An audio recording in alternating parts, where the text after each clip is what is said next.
இன்றைக்கி நாம் வரக்கூடிய குரு பெயர்ச்சி, அதாவது 2025 மே மாதம் குரு பெயர்ச்சி ஆகிறாரு. இந்த குரு பெயர்ச்சியால் மிதுனம் ராசிக்கு என்ன நடக்க போகுது அப்படின்னு சொல்லிட்டு பார்த்தீங்க அப்படின்னா, ஜென்ம குரு வரப்போகிறாருங்க. அதாவது மிதுனம் ராசிக்கு இந்த குரு பெயர்ச்சி என்ன மாதிரியான ஒரு பலன்கள் அப்படிங்கிறத கொடுக்க போகுது அப்படிங்கிறது தான் டீட்டெயில்டாக பார்க்க போகிறோம். அதாவது மிதுனத்துக்கு குரு ஜென்ம குரு. அது என்னங்க ஜென்ம குரு அப்படின்னா, உங்களுடைய ராசியிலேயே குரு வராரு. அதாவது இந்த மே மாதம் ஆரம்பித்து அடுத்த ஒரு வருட காலம் மிதுனம் ராசிக்கு ராசியிலேயே குரு பகவான் இருக்கிறாரு. ஸோ இந்த ஜென்ம குரு நல்லதை பண்ணுமா இல்லை கெடுதல் பண்ணுமா? மிதுனம் ராசிக்கு இந்த ஒரு வருடம் இந்த குரு, அதாவது மிதுன குரு என்ன பண்ண போகிறாரு, ஜென்ம குரு என்ன பண்ண போகிறாரு அப்படிங்கிறது தான் இந்த ஒரு வீடியோவில் டீட்டெயிலாக பார்க்க. இன்னொரு முக்கியமான விஷயம், தனிப்பட்ட முறையில் ஜாதகம் பார்க்க இந்த வாரத்துக்கான அப்பாயின்மெண்ட் ஃபிக்ஸ் பண்ண சொல்லி நிறைய பேர் கேட்டிருந்தீங்க. இப்போது ரூபாய் 299 ரூபாய்க்கு தெளிவாகவும் விளக்கமாகவும் ஜாதகம் பார்த்து தரோங்க. தாழ்மையான வேண்டுகோள், இந்த நம்பருக்கு ஃபோன் கால் அல்லது வாட்ஸ்அப்பில் கூட நீங்கள் கேட்டு அவங்களுடைய அப்பாயின்மெண்ட் அப்படிங்கிறத ஃபிக்ஸ் பண்ணிக்கலாம். உங்களுக்கு தேவையான அனைத்து டீட்டெயிலுமே நம்ம டீமில் இருக்கிறவங்க கொடுத்துருவாங்க. அப்பாயின்மெண்ட் டேட் மற்றும் டைம் ஃபிக்ஸ் பண்ணதற்கு பிறகு அந்த நேரத்தில் நான் உங்களுக்கு ஃபோன் கால் பண்ணி ஜாதகம் பார்த்து பலன்கள்ங்கிறது சொல்லிடுவேங்க. ஜஸ்ட்டு நீங்கள் வாட்ஸ்அப் அல்லது ஃபோன் காலில் உங்களுக்கான டவுட் அப்படிங்கிறத கிளியர் பண்ணிக்கலாம். சரிங்களா? உங்களுக்கான அப்பாயின்மெண்ட் டேட் மற்றும் டைமை ஃபிக்ஸ் பண்ணிக்கலாம். அப்புறம் நிறைய பேர் கேட்குறாங்க எவ்வளோ நேரம் ஆகும்னு சொல்லிட்டு. ஃபஸ்ட்டு நம்ம உங்களுடைய ஜாதக கட்டத்தை பார்த்துட்டு ஜனனகால பலன்கள் அப்படிங்கிறத சொல்லிவிடுவோம். அதாவது இந்த ஜாதகக்காரங்களுடைய வாழ்க்கை எப்படி இருக்கும், கேரக்டர் எப்படி இருக்கும் அப்படிங்கிறத சொல்லிவிடுவோம். அதுக்கப்புறம் கோட்சாரத்தின் அடிப்படையில் கடைசி ஒரு 2.5 வருஷம் எப்படி இருந்துச்சு, எதிர்காலம் வரக்கூடிய 2.5 வருஷம் அதெல்லாம் எப்படி இருக்கும் அப்படிங்கிறதெல்லாம் பார்த்துடலாம். அட் லாஸ்ட் பர்டிகுலராக இந்தந்த டைமில் என்னென்ன நடக்கும், இந்த டைமில் என்னென்ன நடந்துச்சு அப்படிங்கிறதெல்லாம் பார்த்துட்டு உங்களுக்கான தெளிவான விளக்கமான பலன்கள் அப்படிங்கிறத சொல்லிடுவாங்க. இதை தாண்டி உங்களுக்கு ஏதாவது சந்தேகம் இருந்துச்சு அப்படின்னா கூட நீங்கள் கேட்டுக்கலாம். ஒவ்வொரு ஜாதகத்துக்குமே 30 நிமிஷம் வரைக்கும் நம்ம எடுத்துப்போம். தெளிவாகவும் விளக்கமாகவும் பொறுமையாகவும் உங்களுக்கு நாங்கள் சொல்லிடுவோங்க. இது இல்லாமல் வேறு ஏதாவது சந்தேகம் இருந்துச்சு அப்படின்னா கூட நீங்கள் டவுட்டுங்கிறது கேட்டுக்கலாம். கடைசியாக ஜாதகம் இல்லைனாலும் பரவாயில்ல, பிறந்த தேதி, பிறந்த நேரம், பிறந்த இடம் மட்டும் சொன்னாலே போதுங்க. நாங்கள் உங்களுக்கு ஜாதகம் பார்த்து பலன்கள் அப்படிங்கிறது சொல்லிவிடுவாங்க. நீங்கள் வாட்ஸ்அப்பில் ஜஸ்ட் ஒரு மெசேஜ் மட்டும் பண்ணாலே போதும், இல்லை ஃபோன் கால் பண்ணி உங்களுடைய அப்பாயின்மெண்ட் ஃபிக்ஸ் பண்ணால் மட்டுமே போதுங்க. சரி, வாங்க நம்ம வீடியோக்குள்ளே போகலாம். அதாவது ஜென்மகுரு அப்படின்னா பயப்படணுமா அப்படிங்கிறது ஒரு கேள்வி அப்படிங்கிறது சில பேருக்கு இருக்கும். அப்படின்னா ஜென்மகுரு வனவாசம் அப்படி சொல்லிட்டு சொல்லுவாங்க. அது என்னங்க ஜென்மகுரு உண்மையிலேயே வனவாசத்துக்கு அனுப்புமா அப்படின்னு கேட்டிங்க அப்படின்னா, இன்றைய காலகட்டத்தில் பல பேர் விரும்புகிறதே அதுதான். நிறைய பேருக்கு கேட்கக்கூடிய கேள்வி என்ன அப்படின்னா, நான் எப்போ ஃபாரின் போவேன், எப்போ எனக்கு ஆன்சைட் ஆப்பர்ச்சுனிட்டி அப்படிங்கிறது கிடைக்கும், எப்போ நான் வெளிநாடு போவேன் அப்படிங்கிற ஒரு கேள்வி தான் இந்த ஒரு காலகட்டத்தில் பல பேர் கேட்கக்கூடிய கேள்வி. கன்சல்டேஷன் வரவங்க எல்லாருமே இந்த ஒரு கேள்வியை தான் கேட்குறாங்க. ஸோ அது ஃபாரின் போகிறது அப்படிங்கிறது வனவாசமா அப்படின்னு கேட்டிங்க அப்படின்னா, கண்டிப்பாக அதுதான் வனவாசம்.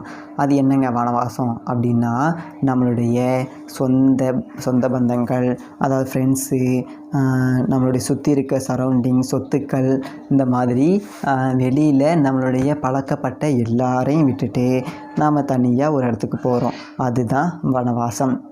அது முன்னாடி வனவாசம் அப்படின்னா காட்டுக்கு போகிறது. இன்றைய காலகட்டத்தில் யாருமே காட்டுக்கெல்லாம் போகிறதே கிடையாது. இன்றைய காலகட்டத்தில் எல்லாருமே எங்கே போகிறாங்க அப்படின்னா வெளிநாடு அப்படிங்கிறது போகிறாங்க. இல்லை வெளியூர், இது சென்னையில் இருக்கிறவங்க பெங்களூரு, ஹைதராபாத்து அந்த மாதிரி வெளியில் எங்கேயாவது போகிறாங்க ஒர்க் பண்ணுறதுக்கு. அப்படி இல்லைன்னா ஃபாரின் போயிடுறாங்க. இதுதான். ஸோ இப்போது மிதுனத்தை பொறுத்த வரைக்கும் ராசியில் வரக்கூடிய குரு பகவான் கண்டிப்பாக வனவாசம் அப்படிங்கிறத பல பேருக்கு கொடுக்க வாய்ப்புகள் அப்படிங்கிறது இருக்குது. இது குருவினுடைய நல்லதொரு விஷயம். குரு இது கெடுதல் பண்ணுது அப்படின்னு சொல்லிட்டு நினைக்கக்கூடாது. ஏன் அப்படின்னா, பல பேர் எதிர்பார்க்குறதே அதுதானே. ஏன் அப்படின்னா, சொந்த பந்தங்கள்லேருந்து பிரிஞ்சிருந்தால் கூட கொஞ்சம் ஒரு ஃபாரின் போயாச்சு அப்படின்னா ஒரு 4-5 வருஷம் இருந்தோம்னா நல்லா சம்பாதிச்சிட்டு வந்துடலாம் அப்படிங்கிற ஒரு எண்ணங்கள் அப்படிங்கிறது நிறைய பேருக்கு இருக்குது இந்த ஒரு காலகட்டத்தில். ஸோ அதனால் அதற்கு நீங்கள் இப்போ முயற்சி பண்ணுறீங்க அப்படின்னா இந்த ஜென்மகுரு முழுக்க சப்போர்ட் பண்ணும். அது மட்டும் இல்லாமல் சில பேருக்கு ஒரு இடமாற்றம் அப்படிங்கிறத கொடுப்பதற்கும் வாய்ப்பு இருக்குது. இடமாற்றம் அப்படின்னா வீடு ஏதாவது ஷிஃப்ட் ஷிஃப்ட் பண்ணணும் அப்படின்னா பண்ணலாம். இப்போது முன்னாடி இருந்த வீடை விட இப்போ வந்துட்டு ஒரு வசதியாக வேறு ஒரு வீட்டுக்கு போகிறீங்க அப்படின்னா இது ஒரு நல்லதொரு இடமாற்றம் தானே. ஸோ அந்த மாதிரி ஒரு இடமாற்றம். சில பேர் வேலைக்காக வெளியூர் வெளிநாடு போகிறதுக்கு அதுக்கு எல்லாமே வாய்ப்புகள் அப்படிங்கிறது இருக்குது. ஸோ இந்த ஜென்மகுரு வனவாசம் அப்படிங்கிறது இந்த ஒரு காலகட்டத்தில் இப்படி தான் வேலை செய்யும். ஸோ அப்படி வரக்கூடிய ராசியில் வரக்கூடிய குரு முழுக்க நல்லது பண்ணுவாரா இதை கெடுதல் பண்ணுவாரா அப்படின்னா முழுக்க நல்லது பண்ண தான் வாய்ப்பு அப்படிங்கிறது இருக்குது. ஏன் அப்படின்னா குரு வந்துட்டு ஜோதிடத்தை பொறுத்த வரைக்கும் முதன்மையான ஒரு கிரகம் எதில் அப்படின்னா சுபகிரகத்தில்.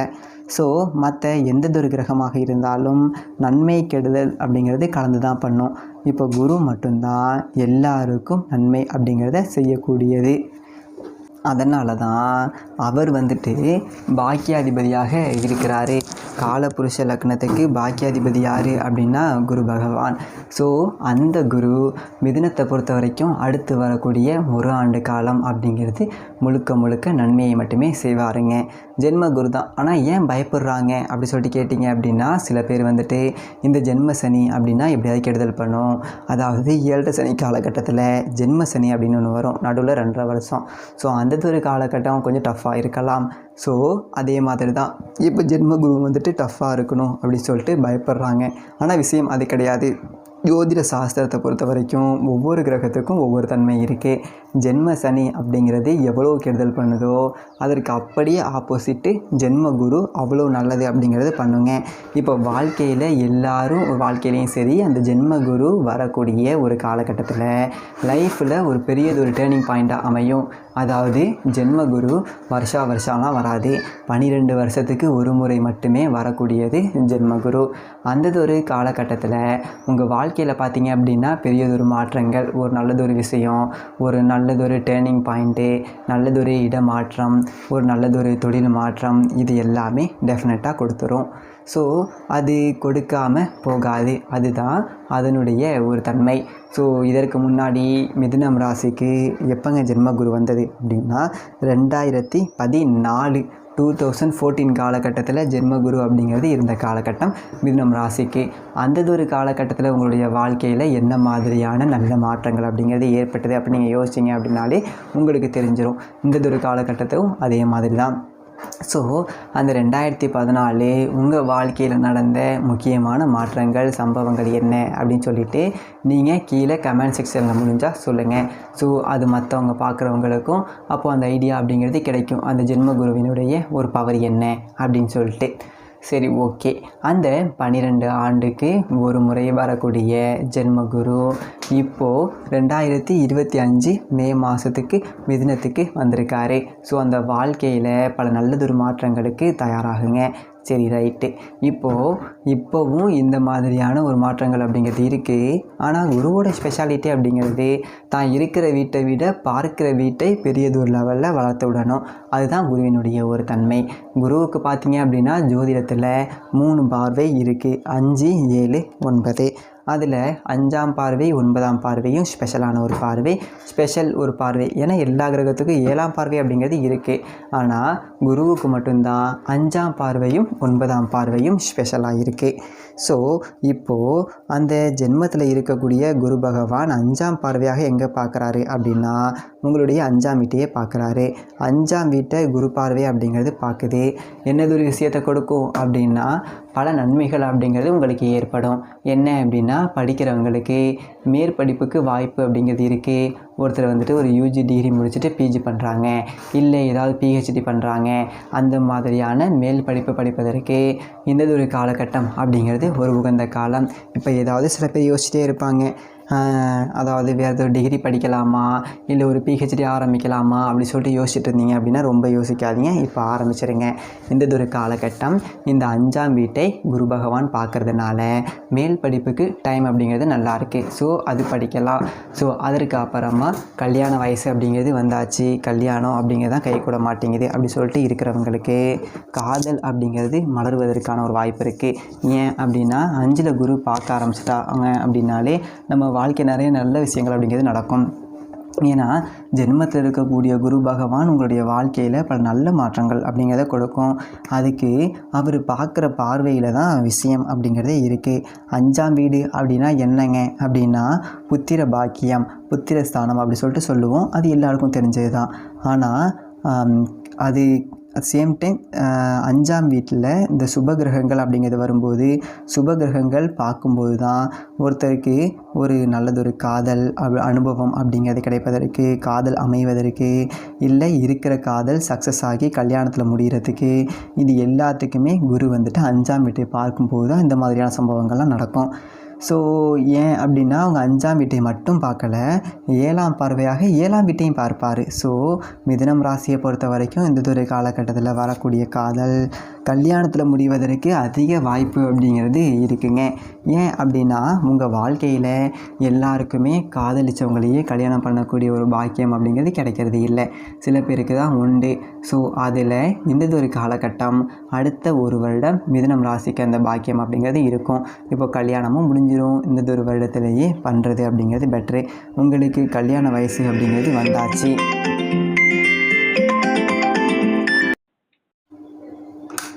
இப்போ 18 வயசுலேயே வந்துட்டு இப்போ எல்லாருக்கும் கல்யாணம் பண்ணலாமா அப்படின்னு சொல்லி கேட்காதீங்க. கல்யாண வயசு வந்துருச்சு, கரெக்டாக எல்லாம் இருக்குது அப்படிங்கிற ஒரு பட்சத்தில் காதலிச்சவங்களையே இப்போ வந்துட்டு கல்யாணம் பண்ணுவதற்கு அருமையான ஒரு காலம் அப்படிங்கிறது இருக்குது. ஏன்னா 5ஆம் வீட்டை குரு அப்படிங்கிறது பார்க்குறாரு. ஸோ காதல் அப்படிங்கிறது மலரும். இதற்கு முன்னாடி லவ்வே செட் ஆகலை அப்படிங்கிறவங்களுக்கு இல்லை லவ் செட் ஆவதற்கு அதிக ஒரு வாய்ப்புகள் அப்படிங்கிறது இருக்குது. ஸோ ஆல்ரெடி காதலிச்சிட்ருக்கிறவங்க இப்போ கல்யாணத்தை பண்ணலாம். ஸோ அதற்கு ஒரு காலம். ஸோ கல்யாணம் பண்ணவங்களுக்கு புத்திர பாக்கியம் அப்படிங்கிறது கிடைக்கும். ஏன்னா 5ஆம் வீடு அப்படின்னாலே புத்திரஸ்தானம்.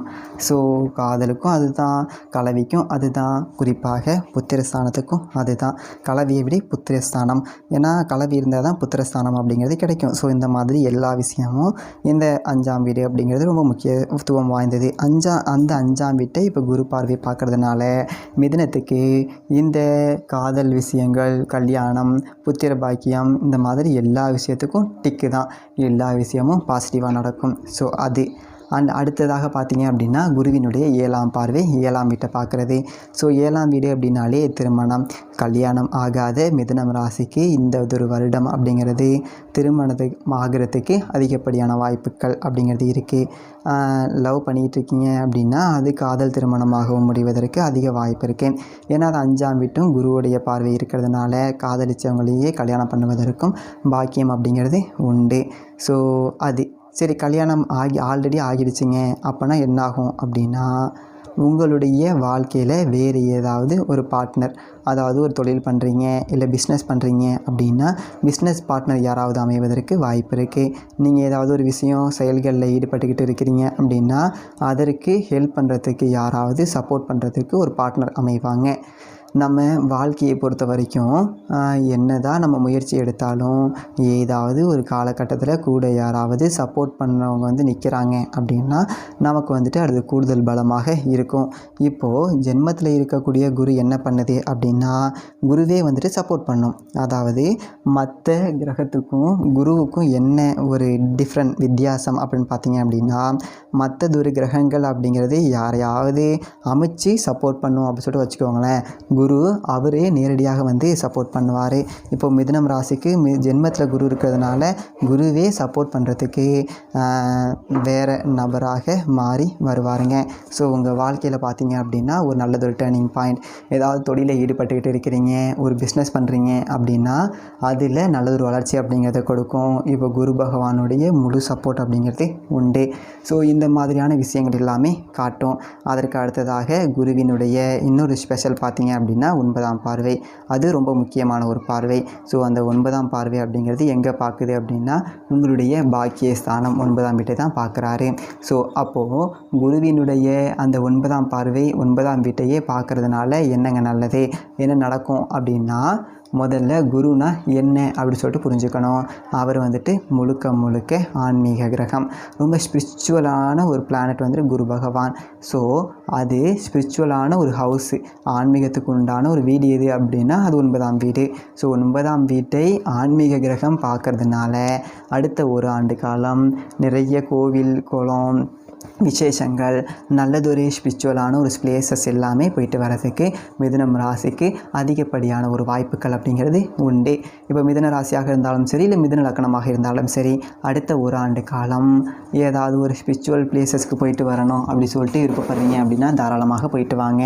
பல பேருக்கு ஒரு ஆசை இருக்கும், எப்படியாவது ஒரு தடவையாவது காசிக்கு போகணும், இல்லை ஒரு தடவையாவது கயாவுக்கு போகணும், இல்லை ஒரு தடவையாவது ரிஷிகேஷ் போகணும், அங்கே போகணும் இங்கே போகணும் அப்படி சொல்லிட்டு ஏதாவது உங்களுக்கு ஒரு பெரியதொரு நீண்ட நாள் கனவு அப்படிங்கிறது இருக்கும் இல்லைங்களா? அந்த மாதிரி பெரிய இடத்துக்கு எங்கேயாவது போயிட்டு வரணும் அப்படிங்கிற ஒரு கனவுகள் எல்லாமே அடுத்த ஒரு ஆண்டு காலத்தில் நிறைவேறுங்க. அந்த மாதிரி முக்கியமான ஆன்மீக ஸ்தலங்களுக்கு போயிட்டு வருவதற்கு அதிகப்படியான ஒரு பாக்கியங்களை குரு பகவான் கொடுப்பார். ஏன் அப்படின்னா ஸ்பிரிச்சுவலாக உங்களுடைய ஆன்மீக தேடல் அப்படிங்கிறது அதிகரிக்கும், உங்களுடைய ஆன்ம ஞானம் அப்படிங்கிறது அதிகரிக்கும், நிறைய விஷயங்கள் போய் பார்க்கலாம் வரலாம். ஸோ அதற்கு எல்லாமே சப்போர்ட் பண்ணும். அது மட்டும் இல்லாமல் குரு பகவான் வந்துட்டு 5ஆம் வீட்டையும் பார்க்குறாரு, 9ஆம் வீட்டையும் பார்க்குறாரு. ஸோ அப்படி என்ன நடக்கும் அப்படின்னா மேற்படிப்புக்காக வெளியூர் இல்லை வெளிநாடு போவதற்கும் வாய்ப்பு இருக்குது. ஸோ இப்போது சரி, அதாவது பிஜி யூஜி வந்து தமிழ்நாட்டில் பண்ணிட்டீங்க அப்படின்னா பிஜி வந்துட்டு வெளியில் எங்கேயாவது போகணும், இல்லை எங்கேயாவது அதர் ஸ்டேட் போகணும், இல்லை ராஜஸ்தான் போகணும், டெல்லி போகணும், அந்த மாதிரி எங்கேயாவது வெளியூர் போயிட்டு படிக்கணும் அப்படின்னா கூட படிக்கலாம். இல்லை அப்படின்னா ஃபாரின் போய் படிக்கணும் அப்படின்னாலும் தாராளமாக படிப்புக்காக வெளியூர் வெளிநாடு போவதற்கும் வாய்ப்புகள் அப்படிங்கிறது அதிகம் இருக்குது. ஏன் அப்படின்னா இந்த 9ஆம் வீடு அப்படிங்கிறது லாங் டிஸ்டன்ஸ், நீண்ட தூர பயணம். ஸோ நீண்ட தூர பயணம் அப்படின்னா எல்லா விஷயத்துக்கும் தான், படிப்புக்காக இருக்கலாம், ஆன்மீக விஷயங்களுக்காக இருக்கலாம், இல்லை அப்படின்னா தொழில் ரீதியான விஷயங்கள். ஏன்னா 7ஆம் வீட்டையும் பார்க்கறதுனால ஏதாவது பிஸ்னஸ் ட்ரிப்பு கூட நீங்கள் போயிட்டு வரலாம். ஸோ இது எல்லாத்துக்குமே இந்த குரு பகவான் சப்போர்ட் அப்படிங்கிறது பண்ணுவார். அது மட்டும் இல்லாமல் மிதுனத்தை பொறுத்த வரைக்கும் குரு பகவான் முக்கியமான ஒரு கிரகம். ஏன்னா 7க்கும் 10க்கும் அதிபதி அவர் தான். தொழில் ஸ்தான அதிபதியே குரு தான். அவர் ஜென்மத்தில் இருக்கிறதுனால நீங்கள் அடுத்து வரக்கூடிய ஒரு ஆண்டு காலம் தொழில் ரீதியாக எந்த ஒரு முயற்சி எடுத்தாலும் வெற்றி அப்படிங்கிறத டெஃபினட்டாக கொடுக்கும். ஸோ இந்த மாதிரி குரு பகவானுடைய பயிற்சி அப்படிங்கிறது மிதுனம் ராசிக்கு எல்லா விதத்துலேயுமே சப்போர்ட் பண்ணும். சரி, ஓகேங்க. அது மட்டும் இல்லாமல் தனிப்பட்ட முறையில் ஜாதகம் பார்க்கணும் அப்படின்னா கீழே இருக்க நம்பருக்கு காண்டாக்ட் பண்ணுங்கள். தெளிவாகவும் விளக்கமாகவும் பொறுமையாகவும் ஜாதகம் பார்த்து பலன்கள் அப்படிங்கிறது சொல்லப்படும். நன்றி, வணக்கம்.